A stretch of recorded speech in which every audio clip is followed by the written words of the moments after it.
ప్రభునందు ప్రియులారా, మహాదేవుడు మన రక్షకుడునైన ప్రభువైన యేసుక్రీస్తు శ్రేష్ఠ నామములో రొట్టె కూడికకు ప్రతి ఆదివారం చేరువస్తున్న మనం మన ప్రభువును జ్ఞాపకం చేసుకుని ఆయన శ్రమలను తలపోసుకుంటూ ఆయన మన కొరకై శిలువలో పొందిన వేదన బాధ, ఆ ప్రాయశ్చిత్తార్థమైన బలిని, అందునిమిత్తమై ఆయన పొందిన గాయములు, ఆయన పొందిన వేదన, ఆయన కార్చిన రక్తము, ఆయన మరణ పునరుద్ధానంలో జ్ఞాపకం చేసుకుని ఆయన విశ్వాసముంచు ద్వారా మనకు అనుగ్రహించబడిన రక్షణను బట్టి సంతోషిస్తూ ఉల్లాసిస్తూ మన రక్షణ పాత్రను చేతపట్టుకుని మన ప్రభువైన యేసుక్రీస్తును సంఘముగా చేరి వచ్చి మనం ఆయన హెచ్చించి ఘనపరుస్తున్నాం, ఆయన జ్ఞాపకం చేసుకుంటున్నాం. మన ఆరాధన తండ్రికి అర్పిస్తూ ఉన్నాం. రొట్టె విరుచు కూడిక ప్రభువును జ్ఞాపకం చేసుకునే కూడిక. ఆ రొట్టె విరువబడిన రీతిలో ఆయన దేహము నలుగొట్టబడింది. ఆ పాత్రలో మరి ఉన్న ఆ ద్రాక్ష రసము ఏ విధంగా నలగొట్టబడిందో అలాగున ఆయన దేహము కూడా నలగొట్టబడింది.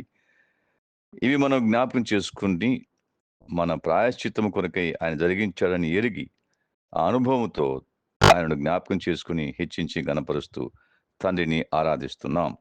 సహాయకరంగా 2వ సమూయేలు గ్రంథము 24వ అధ్యాయం, 2 Samuel చాప్టర్ 24. అక్కడక్కడ కొన్ని వచనాలు మనం చదువుకుందాం. 10వ వచనంలో, జనసంఖ్య చూచినందుకై దావీదు మనస్సు కొట్టుకొనగా అతడు, నేను చేసిన పని వలన గొప్ప పాపము కట్టుకొంటిని, నేను ఎంతో అవివేకినై దాని చేసి తిని, యెహోవా కరుణయుంచి నీ దాసుడనైన నా దోషమును పరిహరింపమని యెహోవాతో మనవి చేయగా, ఉదయమున దావీదు లేచినప్పుడు దావీదునకు దీర్ఘదర్శియగు గాదునకు యెహోవా వాక్కు ప్రత్యక్షమై ఈలాగు సెలవిచ్చెను అని చూస్తున్నాం. అలాగే 15వ వచనంలో, అందుకు యెహోవా ఇశ్రాయేలు మీదికి తెగులు రప్పించగా ఆ దినం మొదలుకొని సమాజ కూటపు వేళ వరకు అది జరుగుచుండెను. అందుచేత దాను నుండి బెయేర్షెబా వరకు 70,000 మంది మృతి నొందిరి. 21వ వచనంలో, దావీదు, ఈ తెగులు మనుషులకు తగులకుండా నిలిచిపోనట్లు యెహోవా నామమున ఒక బలిపీఠము కట్టించుటకై నీ యొద్ద ఈ కళ్ళమును కొనవలనని వచ్చి తిని అనేను. అలాగే 25వ వచనం, అక్కడ దావీదు యెహోవా నామమున ఒక బలిపీఠము కట్టించి దహన బలులను సమాధాన బలులను అర్పించెను. యెహోవా దేశము కొరకు చేయబడిన విజ్ఞాపనలను ఆలకింపగా ఆ తెగులు ఆగి ఇశ్రాయేలీలను విడిచి పోయెను అని చూస్తున్నాం. పరిచయమైన వాక్య లేఖన భాగంలో దావీదు చేసిన కొన్ని పొరపాట్లు మనం ఎరిగిన వారమే. ఆ పొరపాటులో ఇదొక పొరపాటు చేశాడు ఆయన. జనసంఖ్య వ్రాసే విషయంలో మరి యోవాబు యొక్క ఆలోచన తీసుకునలేదు. ఎంతో నష్టపోయాడు. ప్రజలకు తాను హృదయంలో నలిగిపోయాడు. సమాజానికి నష్టము కలిగించాడు. అవును, రాజుగా ఉన్నవాడు కూడా కొన్నిసార్లు సలహాలు తీసుకోవాలి. సరే, యోవాబు సలహా ఇచ్చాడు, కానీ ఈ కోరిక ఎందుకు పుట్టిందన్నాడు. దావీదు కొంత ఆ సలహాను పక్కకు పెట్టాడు. సొంత సలహా, సొంత ఆలోచన, మరి ఎవరి ఆలోచన తెలియదు, కానీ ఆ దావీదు ఆ ఆలోచన వల్ల, జనసంఖ్య చేయడం వల్ల 70,000 మంది చనిపోవడానికి ఆయన యొక్క ఆలోచన హేతువైంది. అయితే దేవుడు అక్కడ కరుణించాడు. దావీదు పశ్చాత్తాపడ్డాడు. దేవుడు కరుణించాడు. కరుణించాడు. గాదు ద్వారా ఒక ఆలోచన చెప్పాడు, ఒక ఏర్పాటు చేశాడు. తద్వారా ఆ వచ్చిన తెగులు ఆగిపోవడానికి దావీదు బలిపీఠము కట్టి సమాధాన బలులు, సమాధానం అర్పించి ఆయన దేశము కొరకు విజ్ఞాపన చేసినప్పుడు ఆ తెగులు ఆగిపోయినట్లుగా మనం చూస్తున్నాం. ఇందులో మనము దేవుని యొక్క ఏర్పాటు, ప్రభువైన యేసుక్రీస్తు చేసిన శిలువ కార్యము గురించిన కొన్ని ధ్యానాలు మనం ఇక్కడ కలిగి ఉన్నాం. పాపం చేసింది దావీదు. అనాలోచితంగా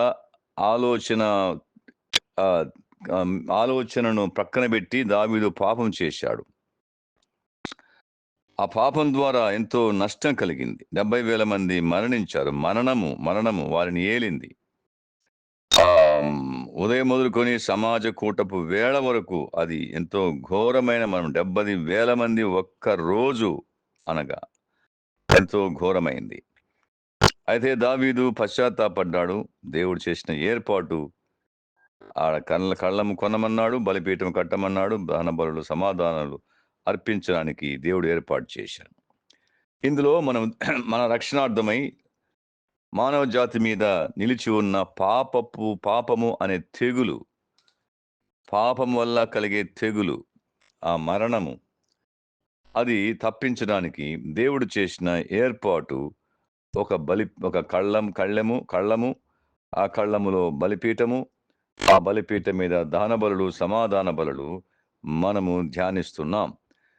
అవును, దావీదు పాపం చేశాడు 24:17లో, తద్వారా తెగులు కలిగింది. కానీ ఆదాము పాపం చేశాడు ఏదైనా తోటలో.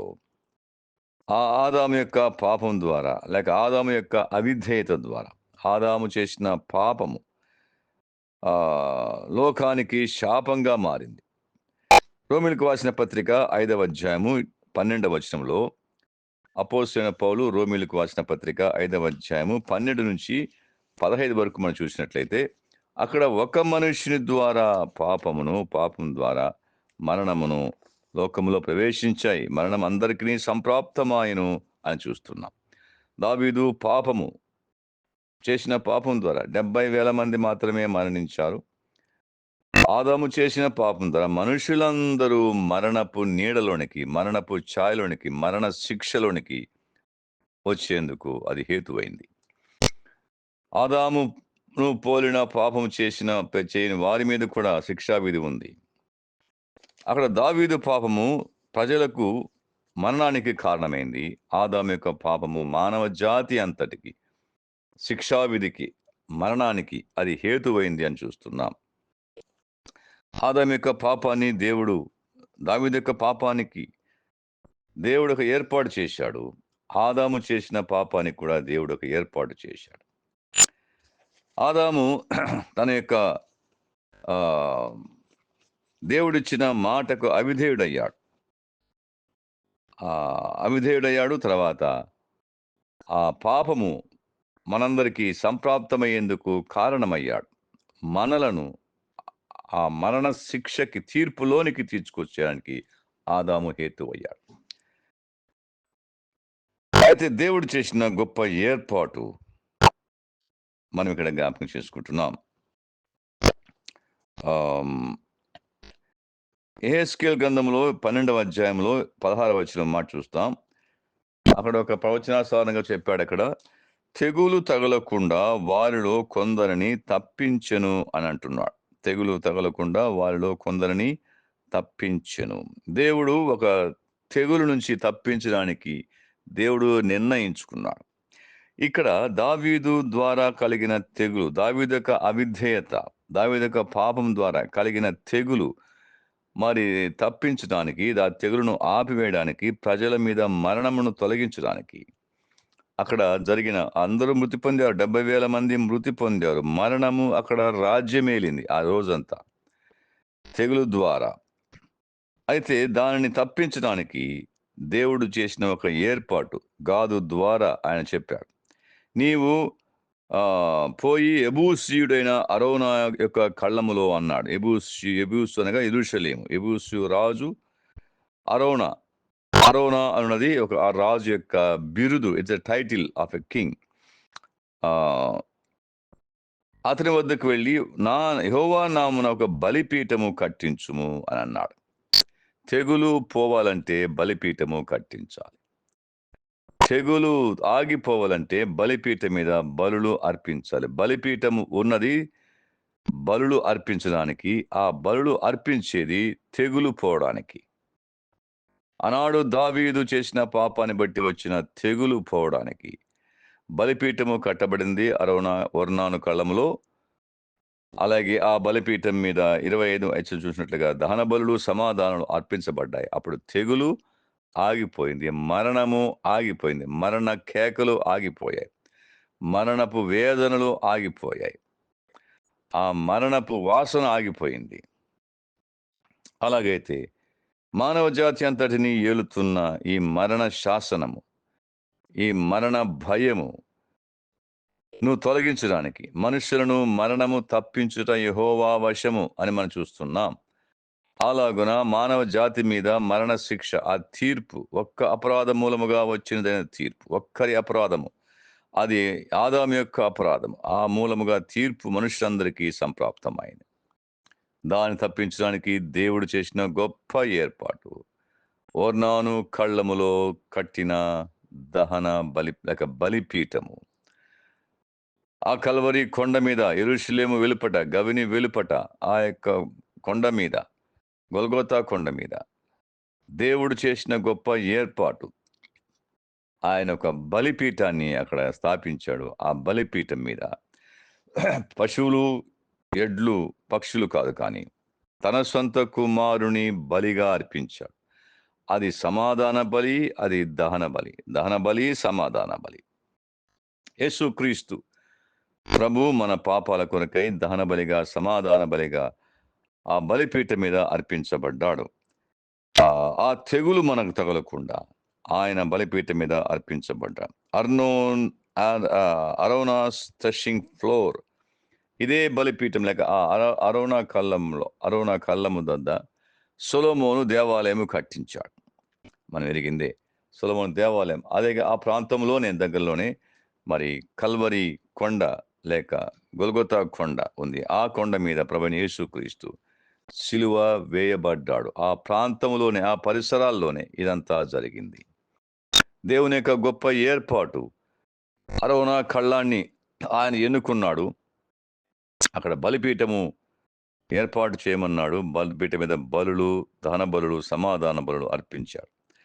అక్కడ 21వ వచనంలో, ఈ తెగులు మనుషులకు తగులకుండా నిలిచిపోవునట్లు యెహోవా నామమున ఒక బలిపీఠము కట్టించుటకై అని అన్నాడు. యెహోవా నామమున బలిపీఠం. ఈ తెగులు మనుషులకు తగులకుండా నిలిచిపోవాలి. ఆ తెగులు మనుషులను వెంటాడుతుంది, భయపెడుతుంది. జీవితకాలమంతా మరణ భయానికి మనుషులను దాస్యమునకు లోపరుచుకుంటుండగా ఆ తెగులు తప్పించడానికి బలిపీఠం మీద దహన బలులు, సమాధాన బలులు అర్పించవలసి వచ్చింది. ఇది దేవుడు చెప్పిన సూచన, దేవుడు చేసిన ఏర్పాటు. ఆనాడు దావీదు విషయంలో కానీ, ఈనాడు లోకం విషయంలో కానీ, లోక పాపము తద్వారా కలిగే శాపము, తీర్పు, ఆ మరణ భయము తొలగించడానికి దేవుడు చేసిన ఏర్పాటు అరోనా కళ్ళములో బలిపీఠం. మన ప్రభువైన యేసుక్రీస్తును ఇందులో మనం చూస్తున్నాం. ఆయన మానవ జాతి కొరకై ఒక బలిపీఠంగా ఉన్నాడు. బలిపీఠం మీద అర్పించబడిన బలుల పోలికలో ఉన్నాడు. ఆయనే మన బలిపీఠం. మనకొక బలిపీఠం ఉన్నది అన్నాడు. హెబ్రీ పత్రిక మాట చూద్దాం. అపోస్తలుడైన పౌలు హెబ్రీయులకు రాసిన పత్రికలో 13వ అధ్యాయం మనం చూస్తాం. అక్కడ మనకు ఒక బలిపీఠము ఉన్నది. ఎంత మనకు ఉపశమనాన్ని కలిగించే మాట. ఆనాడు ఒక బలిపీఠాన్ని కట్టించాడు దావీదు. కట్టమని చెప్పాడు దేవుడు, దావీదు కట్టాడు. అయితే క్రీస్తునందు విశ్వాసం ఉంచిన మనకు ఒక బలిపీఠము ఉన్నది. ఆ బలిపీఠము మీద దేవుడే తన సొంత కుమారుని బలిగా అర్పించాడు. క్రీస్తు యేసు మన దహన బలి, మన సమాధాన బలి. ఆ బలిపీఠం మీద తన కుమారుని ఆయన అర్పించిన వాడుగా మనం చూస్తున్నాం. అబ్రహాము తమ కుమారుని ఇస్సాకును ఆ మోరియా కొండలో ఒకదాని మీద ఆయన అర్పించాడు. తన కుమారుని అర్పించాడు, ఇస్సాకును అర్పించాడు. అదే కొండల మీద మరి సొలొమోను దేవాలయమును, అనగా యెరూషలేములో దేవాలయమును కట్టించాడు. అరోనా కళ్ళము దగ్గర సొలొమోను దేవాలయము కట్టబడింది. దాన్ని మౌంట్ మొరాయా, అక్కడ ఇస్సాకును బలిగా అర్పించాడు అబ్రహాం. ఈ బలిపీఠము మన ప్రభువైన యేసుక్రీస్తును సూచిస్తుంది, లేక దేవుడు చేసిన బలిని సూచిస్తుంది. ఆ బలిపీఠం మీద మన ప్రభువైన యేసుక్రీస్తు అర్పించబడ్డాడు. ఆ బలి ద్వారా మానవ జాతికి తెగులు ఆగిపోయింది. మరణ భయము తొలగిపోయింది. ఆ తెగులు తగలకుండా వాళ్ళ నిలిచిపోనట్లుగా అక్కడ ఒక బలిపీఠం మీద బలులు అర్పించబడ్డాయి. కీర్తన గ్రంథము 38 ఒక మాట చూద్దాం. కీర్తన 38లో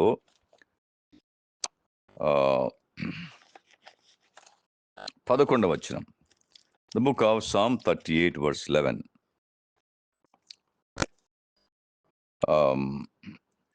నా స్నేహితులను, నా చెలికాండ్రును నా తెగులు చూచి ఎడముగా నిలుచుచున్నారు.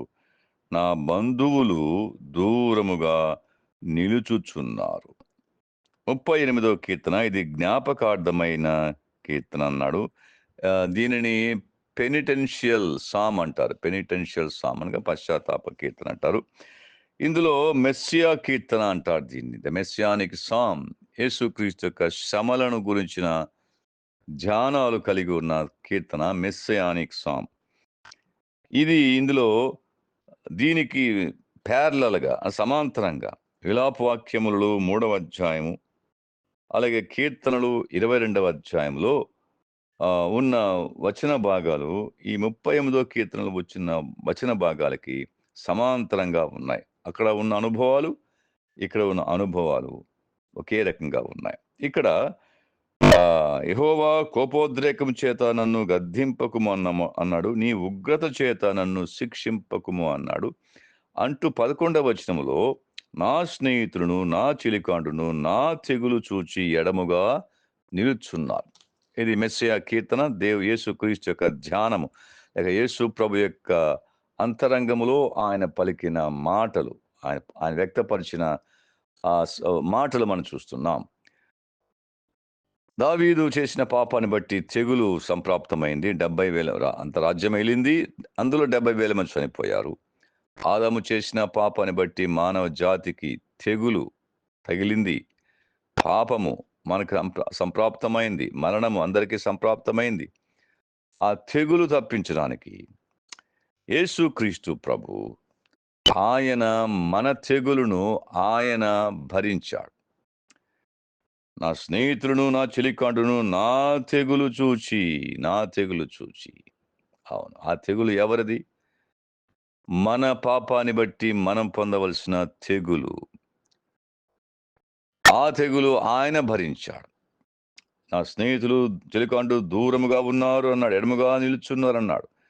పైన చెప్పాడు నా పాపం బట్టి, నా దోషములు అన్నాడు. ఆయన పాపాలు కాదు, ఆయన దోషాలు కాదు, ఆయన మోసిన పాపాలు, ఆయన మోసిన దోషాలు. అవి ఎవరివి? మనవే.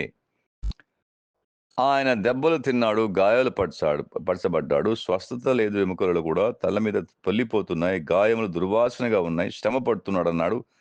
దినమెల్లా దుఃఖాక్రాంతుడనన్నాడు. నా నడుము తాపముతో నిండి ఉన్నది, నా శరీరములో ఆరోగ్యము లేదు, నేను సొమ్మసిల్లి బహుగా నలిగి ఉన్నాను, నా మనోవేదనను బట్టి కేకలు వేయుచున్నాను అన్నాడు. ఎంత ఘోరమైంది మన తెగులు!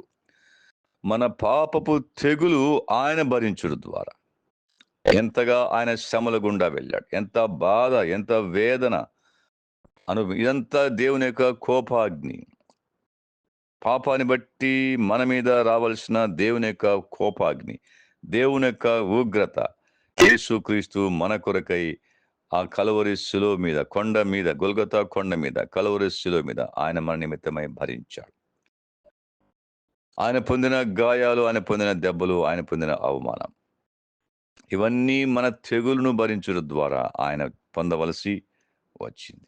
యేసుక్రీస్తు మానవ జాతి మీద నిలిచి ఉన్న తెగులును, తద్వారా కలిగే మరణాన్ని తప్పించడానికి ఆయన తెగులును అనుభవించాడు, తన మీద వేసుకున్నాడు. ఆ మరణ భయము తొలగించడానికి ఆయన మన నిమిత్తమై మరణమును రుచి చూచాడు. హెబ్రీ పత్రికలో కూడా మనం చూస్తాం మాట. దేవుని కృప వలన యేసుక్రీస్తు ప్రతి మనిషిని కొరకు మరణము రుచి చూచాడు. దూతల కంటే కొంచెం తక్కువ వాడుగా చేయబడ్డాడు. రక్తమాంసంలో పాలివాడయ్యాడు. ఎందు నిమిత్తమై మన తెగులును భరించడానికి, మన మరణమును భరించడానికి, మరణమును ఆయన రుచి చూచాడు అని చూస్తున్నాం. అలాగే 39వ కీర్తనలో కూడా 10వ వచనంలో 39:10లో నీవు పంపిన తెగులు నా మీద నుండి తొలగింపుము, నీ చేతి దెబ్బ వలన నేను క్షీణించుచున్నాను అన్నాడు. ఇక్కడ కూడా మనము ప్రభువైన యేసుక్రీస్తు యొక్క అనుభవాన్ని చూస్తున్నాం. కీర్తనలో కొన్ని కీర్తనలు అవి కీర్తన అంటే అశాంతము, అంటే అన్ని వచనాలు మెస్సియాకు గురించిన శ్రమల గురించి, లేక మెస్సియాను గురించిన సంగతులు, పాలన గురించి ఇవన్నీ ఉంటాయి. కానీ కొన్ని కీర్తనలో కొన్ని వచనాలు మాత్రమే మెస్సియాకు సంబంధించిన వచనాలు ఉంటాయి. అందులో ఇది ఒకటి. నీవు పంపిన తెగులు నా మీద నుండి తొలగింపుము, నీ చేతి దెబ్బ వలన నేను క్షీణిస్తున్నాను. దావీదు కీర్తన. దావీదు కీర్తనలో ఆయన యొక్క అనుభవాలలో శ్రమలు అని ఉన్నప్పుడు సాధారణంగా మనము క్రీస్తు యేసు యొక్క శ్రమలకు అవి సూచనగా మనము చూస్తున్నాం. నీవు పంపిన తెగులు అన్నాడు. దావీదు శ్రమల గుండా వెళ్తున్నాడు. తెగులు అనుభవిస్తున్నాడు. నేను క్షీణిస్తున్నానన్నాడు. ఇది సిలువలో ఆయన పొందిన శ్రమలు, గాయాలు. ఆ తెగులను దేవుడు పంపాడు. ఆనాడు దావీదు విషయంలో చేసిన పాపాన్ని బట్టి దేవుడే తెగులు పంపాడు.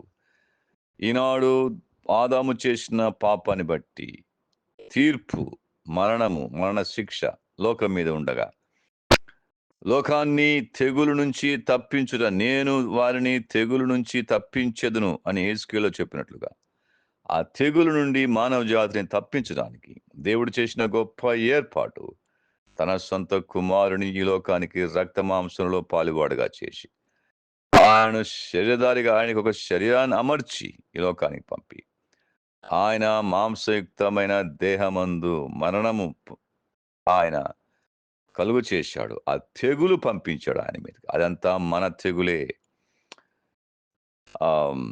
ఆ తెగులు ద్వారా, తెగులును ఆయన భరించు ద్వారా మన మీదకి రావాల్సిన తెగులు ఆగిపోయింది. అక్కడ దహన బలులు, సమాధాన బలులు అర్పించబడ్డాయి. మన ప్రభువైన యేసుక్రీస్తు మన కొరకై దహన బలిగా అర్పించబడ్డాడు. దహన బలి అనగా దహన బలి పశువు సంపూర్ణంగా దహించబడుతుంది. ఆ అగ్నికి ఆహుతైపోతుంది. ఏమీ మిగలకుండా బూడిద మాత్రమే మిగులుతుంది. యేసుక్రీస్తు ప్రభు మన కొరకై పొందిన అగ్ని వంటి మహాశ్రమలు, ఆ కలువరి శిలువ, అది అవమానంతో నిండింది, ద్వేషముతో నిండింది, హేళనతో నిండింది, దూషణతో నిండింది. అది మానసికంగా ఆయన ఎంతగానో కృంగతీసింది. అది ఒక పార్శ్వమైతే, రెండవ వైపు ఆయన శారీరకంగా ఎంతో బాధ అనుభవించాడు. ఆయన మెట్టుకు దహనబలి అంటే సంపూర్ణంగా ఇన్ టోటాలిటీ అది దహించబడింది. యేసుక్రీస్తు ప్రభు కూడా మానసికంగాను శారీరకంగాను ఆ కలువరి శిలువ మీద దహించబడిన రీతిగా శ్రమ అనుభవించాడు. వారి యొక్క దూషణలు, వారి యొక్క హేళన, వారి యొక్క అవమానం, వారి యొక్క నింద, వారి యొక్క కఠినమైన మాటలు, నిందకు నా హృదయము బ్రద్దలయ్యేంత క్రూరమైన, కఠినమైన నిందలు ఆయన మీద మోపారు. అదే ప్రకారంగా ఆయన దేహాన్ని నలుగుగొట్టారు, గాయపరిచారు. 39 కొరడా దెబ్బల చేత ఆయన వీపును నాగడి చాళ్ల వల్ల చీల్చి వేశారు. ముఖం పైన ఉమ్మి వేశారు, పిడిగుద్దులు గుద్దారు, చేతులలో మేకులు, కాళ్ళలో మేకులు కొట్టారు. ఆయన దేహం అంతా ఛిద్రమైపోయింది. ఆయన మానసికంగా కృంగి చేశారు ఆయన్ని. ఆయన దేహాన్ని ఛిద్రము చేశారు, అనగా ఆయన దేహాన్ని నలుగొట్టారు. ఆయన దహన బలిగా, అంటే పూర్తిగా హోమములాగా ఆయన మన కొరకు శిలువ పైన మన కొరకు యాగం చేశారు. ఆ తెగులును ఆయన, మన తెగులు యొక్క తీవ్రత ఎంత ఘోరమైందో ఆ యొక్క యేసుక్రీస్తు యొక్క శిలువలో పొందిన శ్రమలు మనకు జ్ఞాపకం చేస్తున్నాయి. ఆయన దహన బలిగా అర్పించబడితేనే దేవునితో సమాధానము పొందగలం. పాపాలకు ప్రాయశ్చిత్తము, ఆ తెగులుకు ప్రాయశ్చిత్తము, బలిపీఠం మీద దహన బలులు, సమాధాన బలు. యేసుక్రీస్తు ప్రభు మనకు సమాధానమై ఉన్నాడు. దేవునితో ఆయన ద్వారానే మనము సమాధానము కలిగి ఉన్నాం.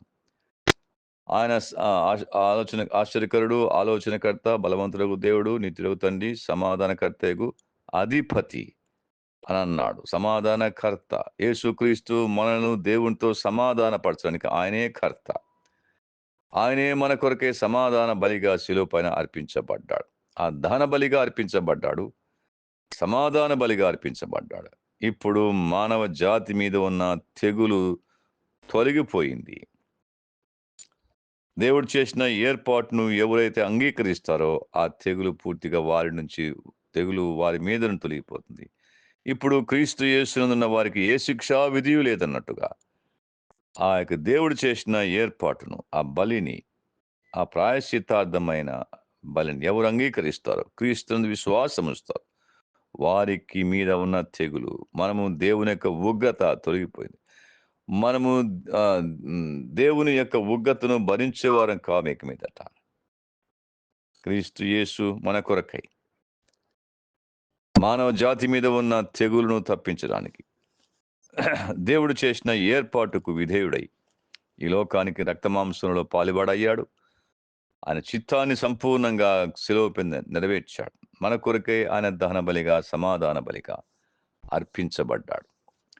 తద్వారా తెగులు విడిచిపోయిను అని చూస్తున్నాం. 2 సమూయేలు గ్రంథము 24:25 అక్కడ దావీదు యెహోవా మనకు బలిపీఠము కట్టించి దహన బలులను, సమాధాన బలులను అర్పించెను. యెహోవా దేశము కొరకు చేయబడిన విజ్ఞాపనలను ఆలకింపగా అన్నాడు. విజ్ఞాపనలను ఆలకింపగా. క్రీస్తు యేసు ప్రభు శిలువ పైన వేలాడుతుండగా, ఆయనను వారు హింసిస్తుండగా ఆయన ఒక విజ్ఞాపన చేశాడు, ఒక విన్నపం చేశాడు. నా దేవా, నా దేవా, నీవు నన్ను ఎలా విడనాడుతూ అన్నాడు. విన్నపం చేశాడు, ప్రార్థించాడు. కానీ దేవుడు ఆ ప్రార్థన ఆలకించలేదు. ఆయన ఒక విజ్ఞాపన చేశాడు, ఇంటర్సెషన్. ఆ విజ్ఞాపన, తండ్రి వీరేమి చేయుచున్నారో వీరు ఎరుగరు గనక వీరిని క్షమించుము అన్నాడు. సిలువలో ప్రభు పలికిన మాటలో ముఖ్యమైన మాట క్షమాపణ, క్షమాపణ, క్షమాపణ. దానిని దేవుడు ఆలకించాడు. దావీదు యెహోవా దేశం కొరకు దావీదు చేసిన విజ్ఞాపన దేవుడు ఆలకించి, యెహోవా ఆలకించి ఆ తెగులు ఆగి ఇశ్రాయేలీయులను విడిచిపోయెను. సిలువలో జరిగిన గొప్ప ఏర్పాటు మన ప్రభువైన యేసుక్రీస్తు యొక్క ప్రాయశ్చిత్తార్థన బలి. అందులో దేవుడు యేసుక్రీస్తు చేసిన గొప్ప విజ్ఞాపన,